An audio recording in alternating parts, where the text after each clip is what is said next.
Hello friends, welcome to today சமையல். இன்னைக்கு நம்ம டுடே சமையல்ல தக்காளிலாம் இல்லாம 5 விதமான குயிக்கா செய்யக்கூடிய ரொம்ப டேஸ்டியான சட்னி எப்படி செய்யலாம்னு தான் பார்க்க போறோம். இன்னைக்கு தக்காளி விற்கிற விலைக்கு டென்ஷன் இல்லாம 5 விதமான சட்னி ரொம்ப சிம்பிளா டேஸ்டியா இந்த மாதிரி செய்தாசுங்க. இப்போ வாங்க ஒவ்வொரு சட்னியா எப்படி செய்யறதுன்னு பார்க்கலாம். குயிக்கா நல்ல டேஸ்டியா செய்யக்கூடிய ரோட்டு கடை தண்ணி சட்னி. முதல்ல ஒரு மிக்ஸி ஜார்ல 1 கப் தேங்காய், கிட்டத்தட்ட அரை மூடி தேங்காய் எடுத்திருக்கேன். சின்ன சின்ன துண்டுகளாக கட் பண்ணிட்டு சேர்த்துக்குங்க. 7-8 வரமிளகாய் சேர்த்துக்கலாம். இது கொஞ்சம் காரம் கூடுதலாக இருந்தால் தான் நல்லாயிருக்கும். ஒரு சின்ன துண்டு புளி, ஒரு பெரிய வெங்காயத்தை பாதி மட்டும் கட் பண்ணிட்டு எடுத்துருக்கேன், சேர்த்துக்கலாம். 1/4 கப் பொட்டுக்கடலை, அதாவது உடச்ச கடலை, ஒரு சின்ன துண்டு பூண்டு, கொஞ்சமாக உப்பு. முதல்ல அரைச்சிட்டு அதுக்கப்புறமா தண்ணி சேர்த்துட்டு மறுபடியும் நல்லா நைஸாக இந்த மாதிரி அரைச்சி எடுத்துக்கோங்க. இப்போ இதை ஒரு பாத்திரத்தில் மாற்றிட்டு மறுபடியும் இதில் நம்ம அந்த மிக்சியிலே கொஞ்சம் நிறைய தண்ணி சேர்த்துட்டு ஊற்றிக்கணும். கிட்டத்தட்ட இந்த சட்னி நல்லா இந்த மாதிரி தண்ணியாக இருக்கணும், அந்த மாதிரி பார்த்துக்குங்க. இன்னும் நம்ம இதில் தண்ணி சேர்க்கணும் ஆக்சுவலாக. அடுத்ததாக இது தாளிக்கிறதுக்கு ஒரு பேனில் 2 டீஸ்பூன் எண்ணெய் சேர்த்துக்குங்க. எண்ணெய் காஞ்ச பிறகு 1 டீஸ்பூன் கடுகு, 1 டீஸ்பூன் உளுந்தப்பருப்பு, இதெல்லாமே லைட்டாக வெடிபட்டு வரும்போது 2 வரமிளகாய் உடச்சி விட்டு சேர்த்துங்க. கொஞ்சமாக கருவேப்பிலை இலைகளை கையால் கிள்ளிட்டு சேர்த்துங்க, நல்ல வாசனையாக இருக்கும். இப்போ ஒரு 10 சின்ன வெங்காயத்தை நல்லா பொடிசாக கட் பண்ணிவிட்டு சேர்த்துங்க. இப்போ அந்த வெங்காயம் நல்லா வதங்கி வரட்டும். இப்போ வெங்காயம் நல்லா ஓரளவுக்கு வதங்கி வந்த பிறகு கொஞ்சமாக பெருங்காயப்பொடி, கொஞ்சமாக உப்பு சேர்த்துட்டு மறுபடியும் நல்லா வதக்கி விட்டுங்க. இப்போ இதில் 1 கிளாஸ் அளவுக்கு தண்ணி, கிட்டத்தட்ட ஒரு பெரிய கிளாஸால் 1 கிளாஸ் அளவுக்கு தண்ணி சேர்த்துட்டு இந்த தண்ணி நம்ம நல்லா கொதிக்க விடணும். இப்போ பாருங்கள், தண்ணி நல்லா கொதி வந்த பிறகு நம்ம ரெடி பண்ணி வச்சுருந்தோம்ல அந்த சட்னி, அதை இதில் சேர்த்துடணும். சேர்த்துட்டு உடனே ஸ்டவ்வை ஆஃப் பண்ணிடணும். ஒரு முறை நல்லா கலந்து விட்டுங்க. அந்த பேன்லேயே இருக்கட்டும், அந்த ஹீட்டில்.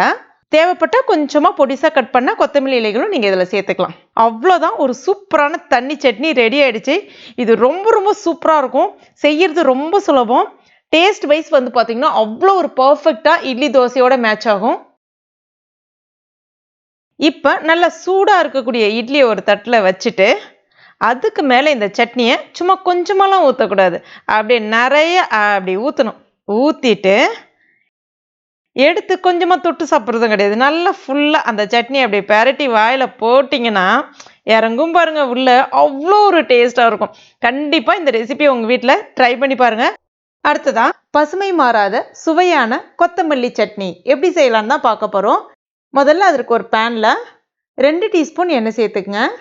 1 டீஸ்பூன் கடலைப்பருப்பு, 1 டீஸ்பூன் உளுந்தப்பருப்பு. ரொம்ப சிவக்க விட்டுறாதீங்க. இப்போ இதில் 15 சின்ன வெங்காயம், சின்ன வெங்காயத்துக்கு பதிலாக பெரிய வெங்காயம் கூட நீங்கள் பயன்படுத்திக்கலாம். 5 பச்சை மிளகாவை உடச்சி விட்டு சேர்க்குறேன். கூடவே இந்த சைஸில் ஒரு சின்ன துண்டு இஞ்சியும் சேர்த்துட்டு நல்லா வதக்கி விட்டுக்கலாம். இப்போ இதில் ஒரு சின்ன நெல்லிக்காய் சைஸ் அளவுக்கு புளியை சேர்த்துக்கலாம். சேர்த்துட்டு அதையும் நல்லா வதக்கி விட்டுங்க. 2 கைப்பிடி அளவுக்கு ஃப்ரெஷ்ஷான கொத்தமல்லி இலைகளை கழுவிட்டு தண்ணி வடிச்சிட்டு எடுத்து வச்சுருக்கேன், அதையும் இப்போ இது கூட சேர்த்துக்கலாம். அதே மாதிரி நான் இன்னைக்கு அந்த காம்புகள் எல்லாம் சேர்த்து தான் செய்கிறேன். ரொம்ப டேஸ்ட்டாக இருக்கும், காம்புகள் சேர்த்து செய்யும்போது நல்ல மணமாகவும் இருக்கும். இப்போ லைட்டாக கொஞ்சம் நேரத்துக்கு மட்டும் வதக்கி விட்டுங்க, ரொம்ப நேரம் கிடையாது, ஒரு 30 செகண்ட் மட்டும் வதக்கி விட்டுட்டு ஸ்டவ் ஆஃப் பண்ணிவிடுங்க. அந்த ஹீட்லேயே அந்த கொத்தமல்லி வதங்கி வந்துடும். அப்போ தான் உங்களுக்கு நல்லா பசுமை மாறாமல் டேஸ்ட்டும் நல்லாயிருக்கும்.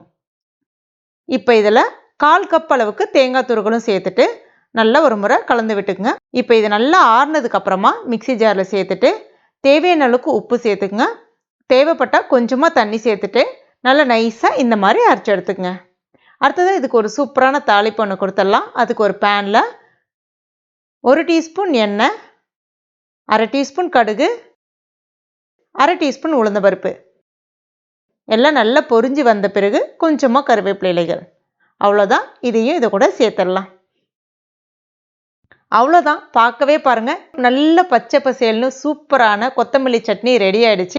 அடுத்ததான் தக்காளிலாம் எதுவும் இல்லாமல் மதுரை ஸ்டைலில் நல்ல ஒரு காரசாரமான கார சட்னி. இப்போ பேனில் நான் கொஞ்சமாக எண்ணெய் சேர்த்துருக்கேன். 1 டீஸ்பூன் கடுகு, 1 டீஸ்பூன் கடலைப்பருப்பு, 1 டீஸ்பூன் உளுந்தப்பருப்பு. இப்போ இது எல்லாமே நல்லா பொரிஞ்சு வரட்டும். கடுகு நல்லா வெடிச்சு வரணும், இல்லைன்னா கசக்கிற மாதிரி ஆகிடும். கடுகு சேர்த்து சட்னி அரைச்சி பாருங்கள், செம்ம டேஸ்ட்டாக இருக்கும். இப்போ கடுகு பொரிஞ்சு வர ஆரம்பித்த பிறகு ஒரு சின்ன கட்டி பெருங்காயம் சேர்க்குறேன். பெருங்காய பொடியாக இருந்ததுன்னா எப்போ சேர்க்குறேன்னு நான் சொல்கிறேன். அடுத்ததாக 5-6 வரமிளகாய், ஒரு 3 காஷ்மீரி மிளகாய் சேர்க்குறேன், நல்ல ஒரு நிறம் கொடுக்குன்றதுக்காக. இது இல்லைன்னா பரவாயில்ல, காரம் இருக்காது இது. அடுத்ததாக ஒரு 30 போல் சின்ன வெங்காயம் சேர்த்துக்கலாம். சின்ன வெங்காயம் தான் பயன்படுத்தணும் கிடையாது, 2 பெரிய வெங்காயம் கூட கட் பண்ணிவிட்டு சேர்த்துக்கலாம். இப்போ இந்த வெங்காயம் கொஞ்சம் சீக்கிரம் வதங்கி வரணுன்றதுக்காக கொஞ்சமாக உப்பு சேர்த்துக்கலாம், நிறைய சேர்க்க வேண்டாம். சேர்த்துட்டு ஒரு முறை நல்லா வதக்கி விட்டுக்குங்க. வெங்காயம் ஒரு பாதி அளவுக்கு சிவந்த பிறகு கொஞ்சமாக கறிவேப்பிலை இலைகள் சேர்த்துக்கலாம், நல்லா வாசனையாக இருக்கும், சட்னியும் சுவையாக இருக்கும். இப்போ ஒரு 10 பல் அளவுக்கு பூண்டு சேர்த்துக்கலாம். இது வந்து கொஞ்சம் பெரிய பெரிய பல்லாக இருக்குது, சின்ன பல்லு பூண்டாக இருந்துச்சுன்னா 15 பல் அளவுக்கு சேர்த்துக்குங்க. சேர்த்துட்டு எல்லாத்தையும் நல்லா வதக்கி விட்டுடலாம். இப்போ பாருங்கள், எல்லாம் நல்லா கொஞ்சம் பொன்னிறமாக சிவந்து வந்திருக்கு. இப்போ இந்த ஸ்டேஜில் ஒரு கைப்பிடி அளவுக்கு கொத்தமல்லி இலைகள் சேர்த்துக்கலாம். சேர்த்துட்டு அதையும் நல்லா கலந்து விட்டுக்குங்க. நான் ஏற்கனவே சொன்னேன் இல்லையா, அந்த பெருங்காய பவுடர் சேர்த்துக்கலான்னு சொல்லிட்டு. இப்போ இந்த ஸ்டேஜில் கொஞ்சமாக பெருங்காய பொடி சேர்த்துங்க. பெருங்காய பொடி சேர்த்து செஞ்சிங்கன்னா நல்லா வாசனையாகவும் இருக்கும், சட்னி சூப்பராக இருக்கும், டேஸ்ட்டும். ஸ்டார்டிங்லேயே சேர்த்திங்க அப்படின்னா கசப்பு தன்மை தட்டும். நான் வந்து கெட்டி பெருங்காயன்றதுனால ஸ்டார்டிங்கில் சேர்த்துருந்தேன். இப்போ ஸ்டவ் ஆஃப் பண்ணிடலாம். இது நல்லா ஆற வச்சுருவோம். இப்போ இதை ஒரு மிக்சி ஜாரில் சேர்த்துக்கலாம். கூடவே இதற்கு தேவையான அளவுக்கு உப்பு சேர்த்துக்கலாம். ஏற்கனவே நம்ம வெங்காயம் வதங்கும் போது உப்பு சேர்த்துருக்கோம், அதனால் கொஞ்சம் பார்த்து சேருங்க. ஃபஸ்ட்டு தண்ணிலாம் எதுவும் சேர்க்காம நல்லா நைஸாக அரைச்சி எடுத்துக்கங்க. தேவைப்பட்டால் கொஞ்சமாக தண்ணி சேர்த்துங்க, ரொம்ப நிறைய சேர்க்காதீங்க.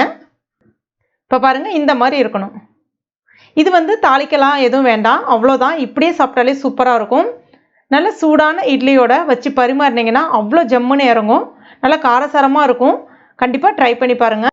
அடுத்ததாக தேங்காய்லாம் எதுவும் பயன்படுத்தாமல் ரொம்ப ரொம்ப சுவையான ரோட்டுக்கடை தண்ணி சட்னி.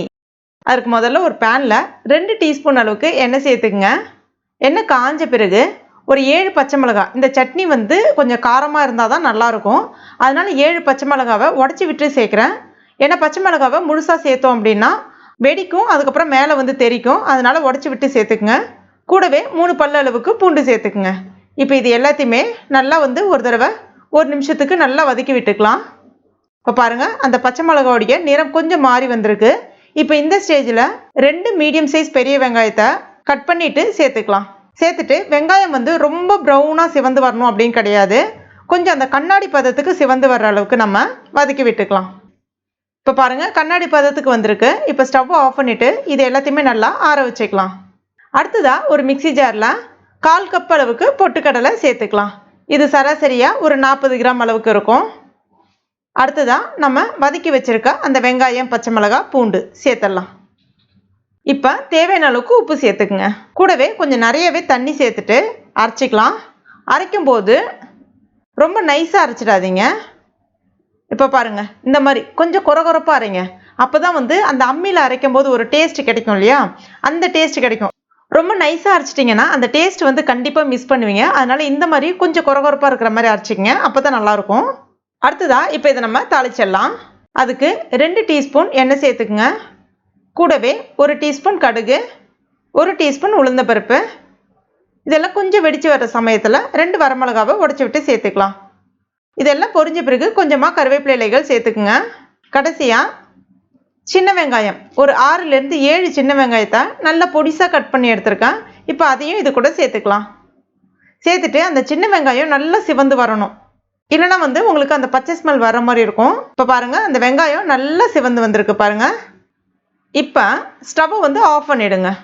ஆஃப் பண்ணிவிட்டு நம்ம அரைச்சி வச்சுருந்தோம் இல்லையா, அந்த சட்னியை வந்து இதில் உடனே சேர்த்துடணும். ஸ்டவ்வை ஆஃப் பண்ணிவிட்டு சேர்க்கணும்.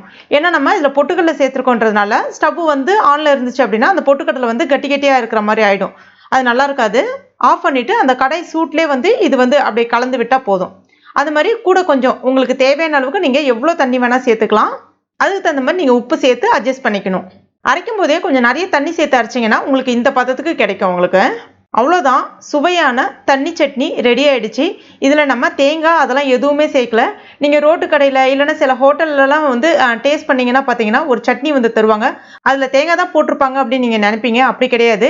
இந்த மாதிரி நீங்கள் ஒரு முறை ட்ரை பண்ணி பாருங்கள், ரொம்ப ரொம்ப சுவையாக இருக்கும். அடுத்ததான் வேர்க்கடலை பொட்டுக்கடலை சட்னி எப்படி செய்யறதுன்னு பார்க்கலாம். அதுக்கு முதல்ல ஒரு பேனில் 3 டீஸ்பூன் அளவுக்கு எண்ணெய் சேர்த்துக்குங்க.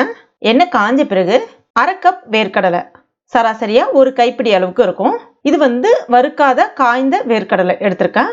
இப்போ இதை 1 நிமிஷத்துக்கு இந்த வேர்க்கடலை ஒரு பாதி அளவுக்கு நல்லா வறுபட்டு வரணும். 1 நிமிஷத்துக்கு நல்லா வறுத்துக்கலாம். அடுத்ததா 5 பச்சை மிளகாய் காரத்துக்கு தகுந்தவாறு நீங்க சேர்த்துக்குங்க. இது வந்து கொஞ்சம் காரசாரமா இருந்தா தான் நல்லா இருக்கும். அதனால 5 பச்சை மிளகாய் சேர்க்கிறேன். உடைச்சு விட்டு சேர்த்துக்குங்க, இல்லைன்னா மேலே தெறிக்கும். கூடவே கொஞ்சமா கருவேப்பிலை இலைகள், 4ல இருந்து ஒரு 5 புதினா இலைகள் மட்டும் சேர்த்துக்குங்க. அதையும் 1 நிமிஷத்துக்கு நல்லா வதக்கி விட்டுக்குங்க. அடுத்ததா ஸ்டவ் கம்ப்ளீட்டா சிம்ல வச்சுக்கோங்க. ஒரு கைப்பிடி அளவுக்கு பொட்டுக்கடலை, அதாவது உடச்ச கடலை சேர்க்கிறேன். வேர்க்கடலை எந்த அளவுக்கு சேர்த்தீங்களோ அதே அளவுக்கு உடச்ச கடலையும் சேர்த்துக்குங்க, சரியா இருக்கும். இப்போ இதையும் 1 நிமிஷத்துக்கு நல்லா வறுத்துக்கலாம். 5 கொட்டைப்பாக்கு அளவுக்கு புளி எடுத்திருக்கேன், அதையும் இப்போ இது கூட சேர்த்துக்கலாம். அப்படியே எடுத்து ஆற வச்சுக்கலாம். ஆறுனதுக்கு அப்புறமா ஒரு மிக்ஸி ஜார்ல சேர்த்துக்குங்க. கூடவே ஒரு கைப்பிடி அளவுக்கு ஃப்ரெஷ்ஷான கொத்தமல்லி இலைகள் சேர்த்துக்குங்க. அடுத்ததா ஒரு 10 பல் அளவுக்கு சின்ன சின்ன துண்டுகளா கட் பண்ண தேங்காய், அதாவது ஒரு 3 டேபிள் ஸ்பூன் அளவுக்கு துருகின தேங்காய் சேர்த்தா போதும். கூடவே இதற்கு தேவையான அளவுக்கு உப்பு, தேவையான அளவுக்கு தண்ணி சேர்த்துட்டு நல்லா நைஸா அரைச்சு எடுத்துக்குங்க. இப்போ இதுக்கு ஒரு தாளிப்பு ஒன்று கொடுத்துடலாம். அதுக்கு ஒரு பேன்ல 1 டீஸ்பூன் எண்ணெய் சேர்த்துக்குங்க.